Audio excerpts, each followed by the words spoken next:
Welcome to Q-MindBody, a podcast for gay men, where we talk about all things having to do with wellness and spirituality and self-inquiry and self-improvement and becoming the best versions of ourselves possible.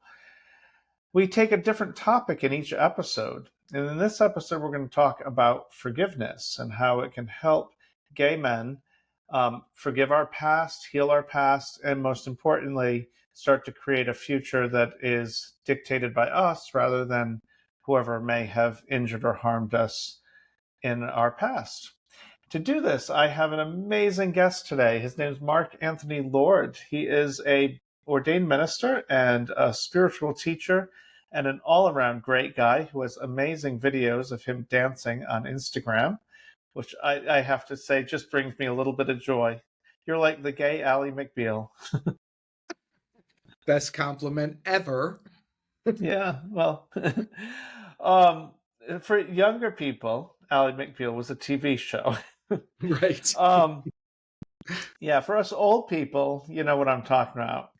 Um, so we're going to dive right in, but before I do that, markanthonylord.me did I get that correct for your Yes, website? sir. And I will put a link to that and other resources and ways to connect with you in the show notes if people want to reach out to you to learn more about your work or just follow you on social media to check out this fantastic dancing.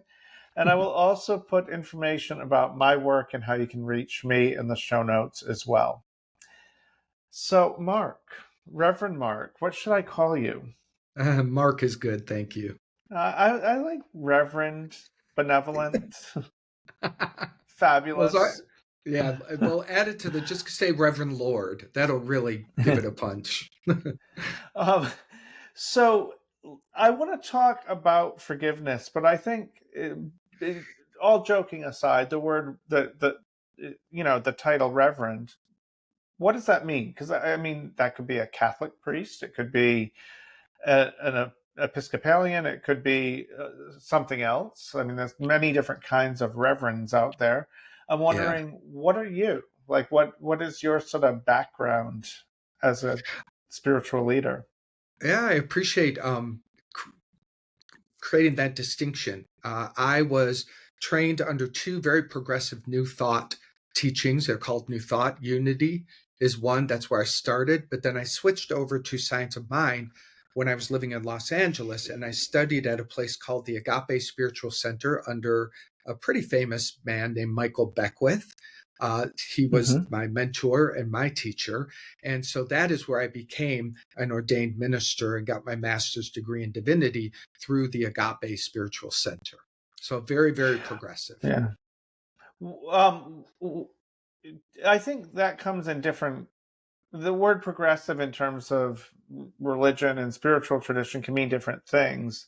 One could be socially progressive, like I'm religiously conservative, but I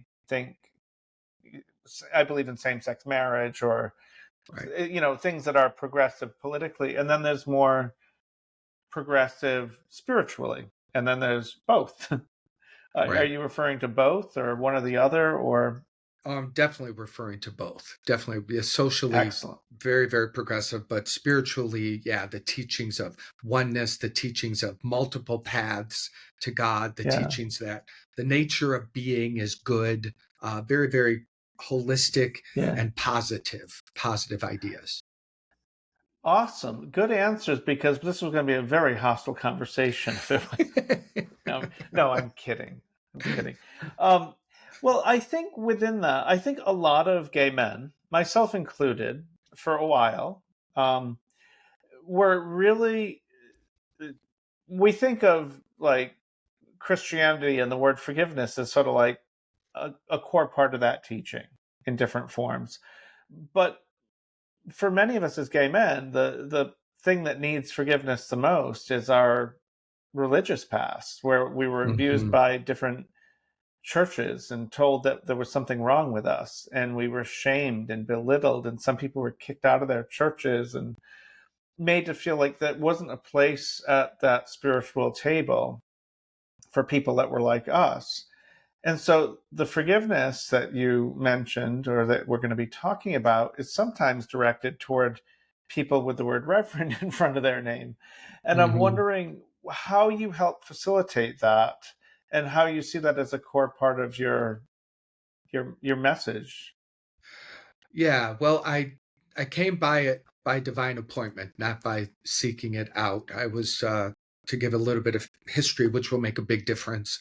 I was 24 years Yeah. old and was very, very drug addicted and sex addicted, and landed in a 12-step treatment center in in northern Canada. It was a private center and it was very, very spiritual. My parents sent me there. I don't think they would have even sent me had they known how deeply spiritual this place was, and it saved my life. And about 2 weeks in, my counselor, I was leaving her office and she stopped me and she said, "Hey, Mark, two things." She said, "You need to get a new God and you need to learn how to forgive or you will die."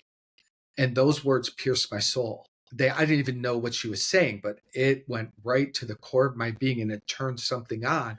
And I left that treatment center after 30 days on fire with seeking what is God and what the heck is forgiveness. And I found out pretty quickly most everyone really did not have an understanding of what forgiveness is. Spiritual leaders, therapists, Yeah. all walks of life. There were people who would use the word and say, "Do it," and it's a good idea. But no one had really got it at a level where it produced a deep transformation in their being that at least I ran into. So it Mm. became a quest of years, and I had Yeah. exactly what I was seeking, a profound healing through forgiveness that gives me Yeah. the proof that it works. Well, that does beg a question. If we're going to be using the word forgiveness, I think that the popular definition is some version of you did something awful, but I'm so benevolent and great that I'm going to overlook it. You're still a terrible person, but I'll put up with you anyway. Or you can Yeah. transfer that to God or whatever, where God is making yuck faces at what an awful person you are, but I guess I'll put up with you. I forgive you. And I think that that is a sort of a toxic way of looking at it. And I'm wondering, I suspect that you have a much healthier definition of the word or understanding of that word. And I'm wondering if you could share that because I think that might be a good place to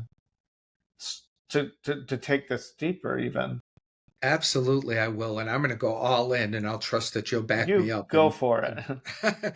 So forgiveness in my experience and the gift of healing that it has given me is really where the practice sets both people or all people free. It lifts everyone up into remembering the truth of their divinity, the wholeness of their being, and into the point where that which was done that is wrong is actually purified and healed for all, in their minds, in their hearts, in their beings. It is a true, profound healing that lifts you out of your story, heals you of being susceptible to more attack, transforms your energy, and literally can make your mind work in a way where you don't even recall or remember anything as a negative experience against you. It literally gets flipped over and it becomes for you. You get the gifts out of it. You get the power out of it. You get the expansion out of it. You get the compassion and the grace that comes out of moving through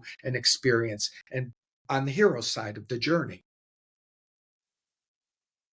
This sounds great, but I think that for some people who may not quite know how to practice forgiveness, maybe because no one ever Right. helped them figure that out. It's like, I know I'm supposed to forgive my mother for what she did or didn't do, and my father, and all that's important in my therapy sessions. But there's like sort of the spiritual bypass. Oh, I forgive you. Can we move on to something else now? Which isn't really forgiveness, and you don't get all those lovely benefits you were just talking about. Right. Um, so a lot of people say, "Oh, I've tried to forgive and I can't," or "I did that and it didn't work. I didn't feel great. I felt awful. I felt like I was just overlooking bad behavior and making excuses for it." Um, how do you? How have you personally, and how do you advise others to find a new way to forgive that actually is forgiveness, as opposed to just saying it, checking a box, and trying to move on with your life.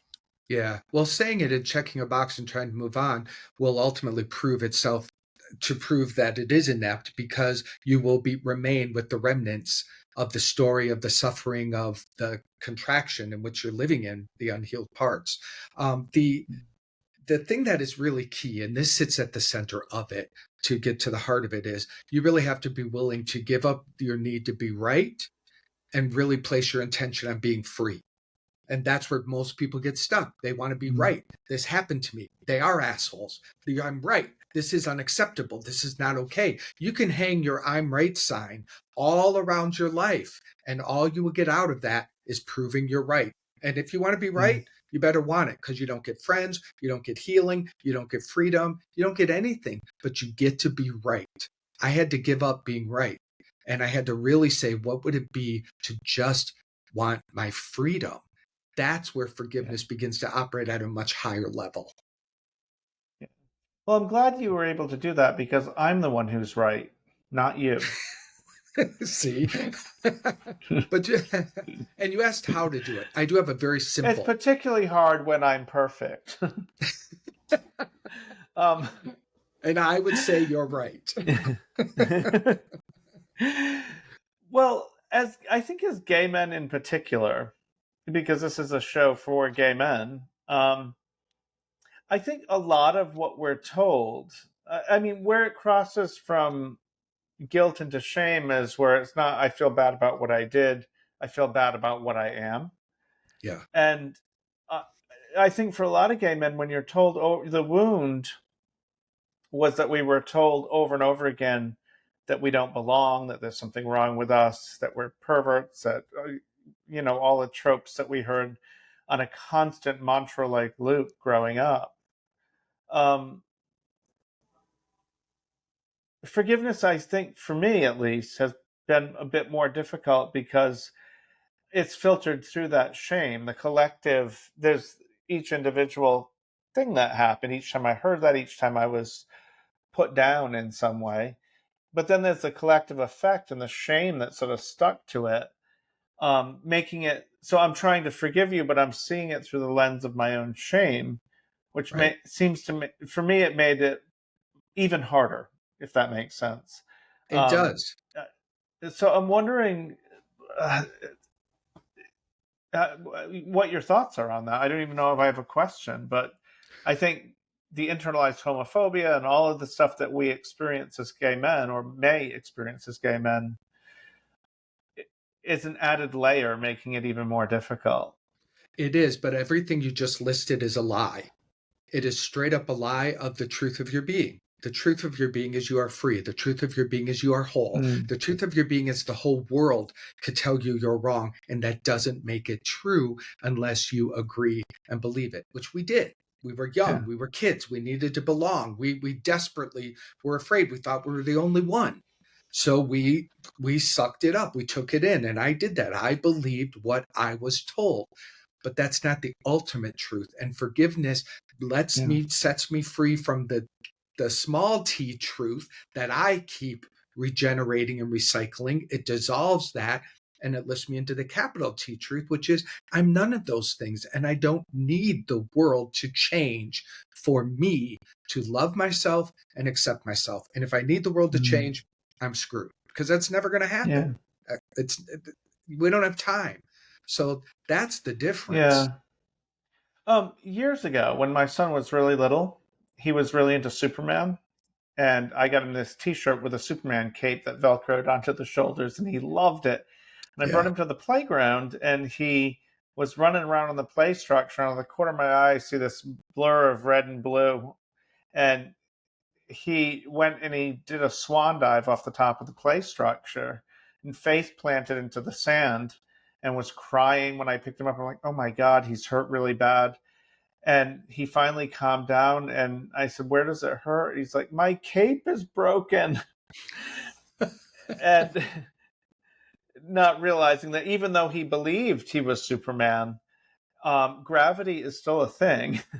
And it hurts when you don't respect its rules, And I think that many of us are like that, where we believe a certain thing so completely because we've been told so many times that we find ourselves doing swan dives off play structures, Hmm. and then we're shocked when it hurts.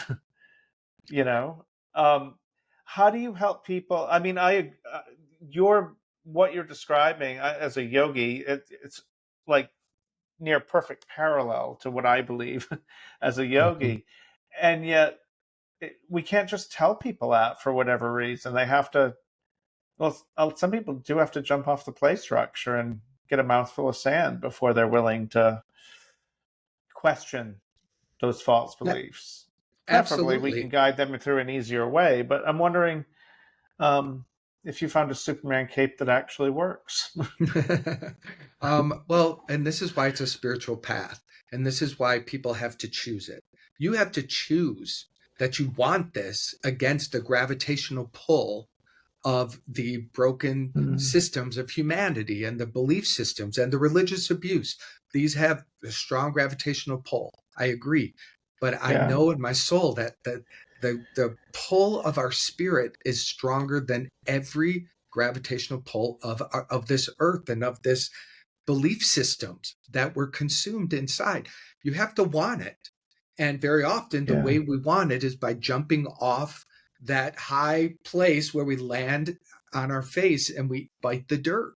That is what got me to yeah, seek. I mean, I almost killed myself, but I don't regret that because here I am today living a different life. So I don't walk around making people choose this. They need to want to awaken spiritually and they need to want to live a spiritual life. yeah, That is half the battle. yeah. What when you work with people, what does that look like? What how do you like if somebody is listening to this right now and they're like, I this makes sense to me. I Yeah. get it. This resenting my dad for not accepting me for being gay or whatever it is holding me back in life. I can't have a healthy adult relationship until I forgive him. So they get sort of at least the basic idea that forgiveness is a good thing, it leads to freedom, but they can't quite figure it out. How would you work with them? What another way to say it is like, what would you suggest they do aside from acknowledging it? Like if they contacted you for coaching or came to one of your talks or something, Hmm. Hmm. how would you Um, guide them through that? And yes, well, I'm asking for myself. um, well, the first things would be to help them begin to become aware that inherent in you is a higher self. Course in Miracles calls it the Holy Spirit, the God self. There is something inside of you that already is ringing the bell of its own nature of freedom and wholeness and forgiveness and Mm, oneness. So that is something that is. You've just been placing your attention upon the part of you that isn't that.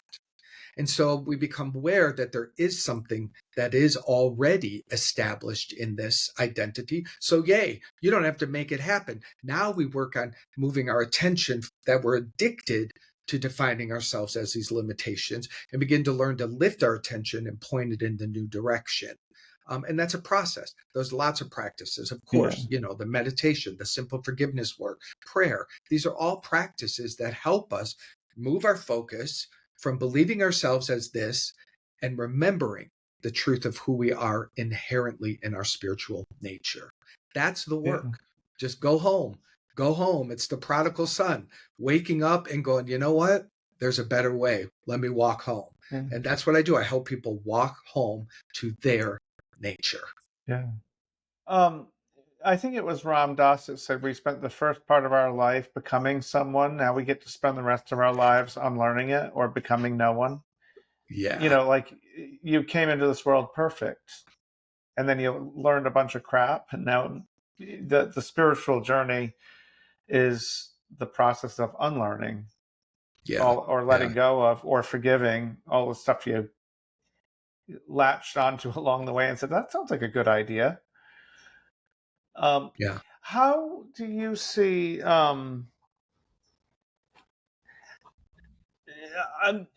I want to be careful how I phrase this, because I think one of the best parts about being a gay man is that we are free, right? We tend to be more sexually expressive, Yep. and because we weren't given a script at birth, that, like, that you married 2 kids, 2.5 kids, and monogamy is the only way, and there's all these things that people learn. I think as gay men we didn't get that script, so we get to figure it out for ourselves, and I think we should celebrate that. But I also think some of the men I work with um, fall into, I think you even mentioned this about yourself at the beginning, like sexual addiction, or using our sexuality and other toxic behaviors um, in very unhealthy ways that hold us back. Um, Hmm. and I'm wondering, and a lot of that is unresolved forgiveness, right? I don't deserve to experience intimacy, so I'll just settle for quantity rather than quality. Hmm. How, maybe from your own perspective, since you shared a little of that, or maybe in the men you've worked with, uh, how can forgiveness support us in letting go of some of those toxic behaviors that are pretty prevalent in our community Yeah. without shaming the behavior itself? I love this question so much because it's not about the behavior. It's really not. It is about the energy from which you are coming from when you participate Mm. in the behavior. So to me, the shift was moving from trying to get recognition, trying to get affirmation, trying to feel whole and complete by being with this person or that guy or doing this, or I was trying to consume it and get it out there in the world versus feeling whole and complete and happy and sharing it from my place. And that's everything. Am I trying to take from other people and trying to fill a hole? Or am I coming from my wholeness and just sharing my love and my sexiness and all whatever I want to share? So that forgiveness is the process that sets you free from the part of you that feels unworthy, empty, incomplete, not good enough. Forgiveness heals those lies. And when those lies are healed, you do find yourself anchored in you. And what you want more than anybody else is yourself. That took years for me, my friend, to actually want Mark, Yeah. because I thought if I had him, then Mark would be okay. If I did that, then Mark would be okay. So I was insatiable with seeking for myself where I would never find it. And Yeah. it's really is, there's no place like home. It's trite, but it's true. So the forgiveness work has led me to that wonderful place where I genuinely can say, if I'm abandoning Mark in any behavior, any choice, it's always going to Yeah. backfire on me. And if I'm leading here, I get to do anything I want. Fuck 10 guys, whatever. Do I want that from my wholeness? I get to choose that. And I don't care what people choose. I just want to help them choose it from an identity where they feel good on the other side of that choice. Yeah. I was speaking to a gay Buddhist group once, and in yoga, brahmacharya has traditionally been celibacy. And in India, not for everyone, but it's quite common for more conservative families, like a husband and a wife, to have separate bedrooms and only come together and have sex for the sole purpose of making a baby. Mm-hmm. And then they go back to practicing celibacy. And so there's a lot of, I would say, outdated beliefs about what brahmacharya is and should be. But there's similar precepts in Buddhism. And some of the gay Buddhists that I was talking to asked me how I practice brahmacharya as a gay man, because there is no sex for procreation. Hard as I try, not haven't gotten pregnant yet. Yeah. Hope springs eternal. um, but what I said was, the goal is to understand this before you'd have sex, but I know it after. Like when I am intimate with someone and I finish that experience feeling closer to them, closer to myself, closer to my sense of spirituality and a higher power, that to me is brahmacharya. But when I Mm. leave feeling like, okay, that was, okay, that was not very fun, but I scratched an itch. So, yeah, Right, right. that to me is not brahmacharya. And the goal for me is to figure that out before, like, um, and I think everything you just said is exactly how I try and fail much of the time to manage that big energy for Yeah. myself. Another thing that I've been into recently is semen retention. I think that that's another powerful way to practice Okay, I recycling. have to say it. Are you retaining your semen or someone else's? Sorry. You just set that up, I did. dude. Fair enough. Fair enough. Like mine, but I the have a power. I have a feeling you're going to get some emails like, hey, here's my number. I've got something I want you to Okay. retend. Um, Tell us, what is anyway, semen retention? well, I know what it is, but explain it yeah. for people who might not My know. point is when I practice that, I get to actually be present and enjoy sex and share, but it's not about ejaculation. It's about being in the energy. It's about moving this phenomenal sexual power out of the groin specifically and out of the ejaculation and learning how to use it in the higher chakras and in the creative powers that we exist in. I do think, and I will be say this, that my experience of gay men is that this phenomenal sexual power is stunted, and it is capped for many just in the get and give and ejaculate in that area.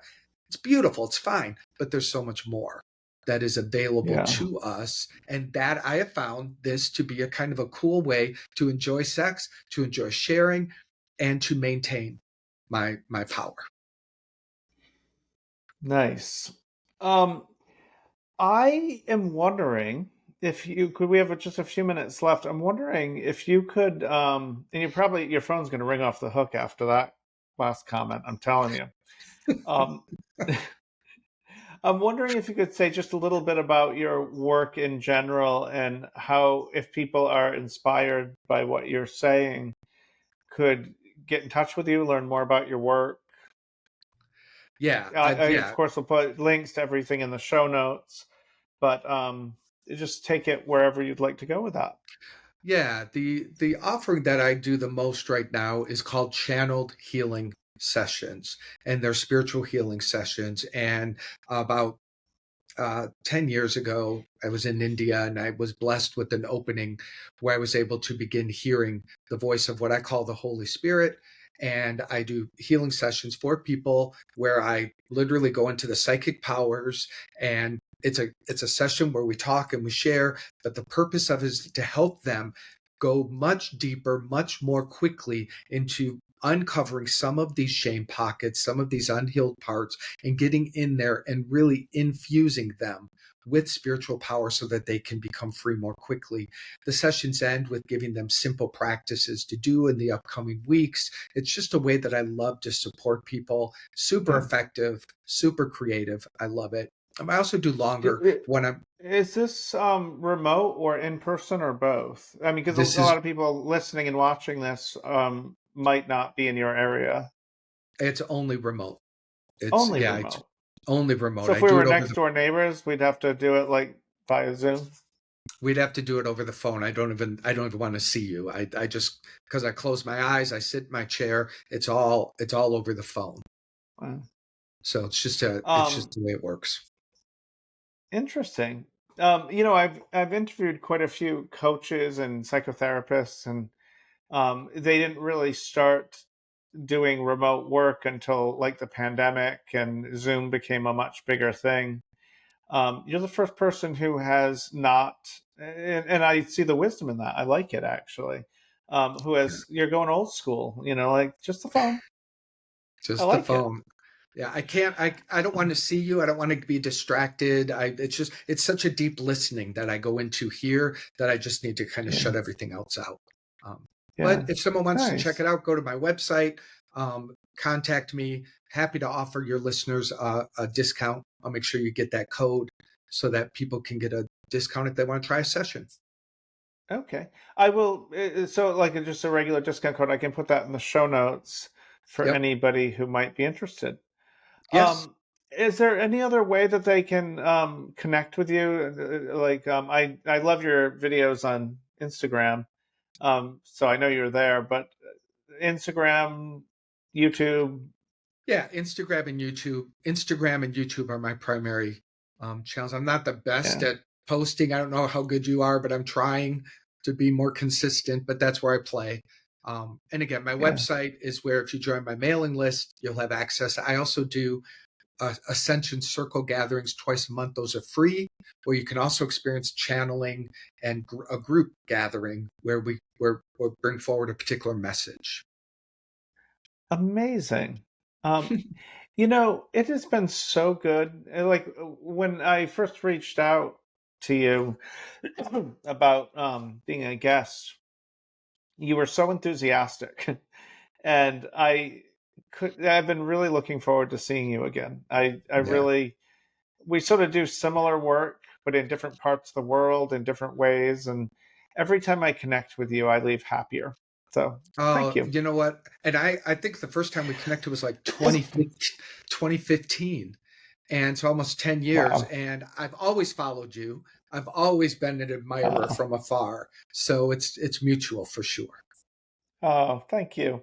Yeah, and you haven't aged a day, and I look old.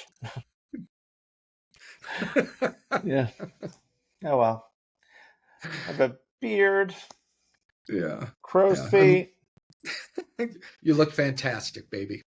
Yeah, we're gonna say this is wisdom. Wisdom expressing itself through my face. Yes. um, Mark, it was wonderful to chat with you, and I would love to have you back on again. One of the things I'm thinking about Oh, doing is doing like a panel discussion on some different topics. So getting like maybe you and another person to break down a topic because I think the forgiveness is like a good example of there are so many different ways to understand that word and to practice it. And I think it'd be yeah. really fun to pick apart a topic like that and get all these different points of view and see where we're similar, where we're different, and hopefully the audience would come away better for all of it. Yeah. Um, Hopefully so. yeah, so I will put links, markanthonylord.me, and I will put links to my website and other all my coaching work and books and yoga classes. I do have a free meditation course that is available on my website, as well as a free yoga class if you'd like to join me online. So check out all of that, and I will see you all in the next episode.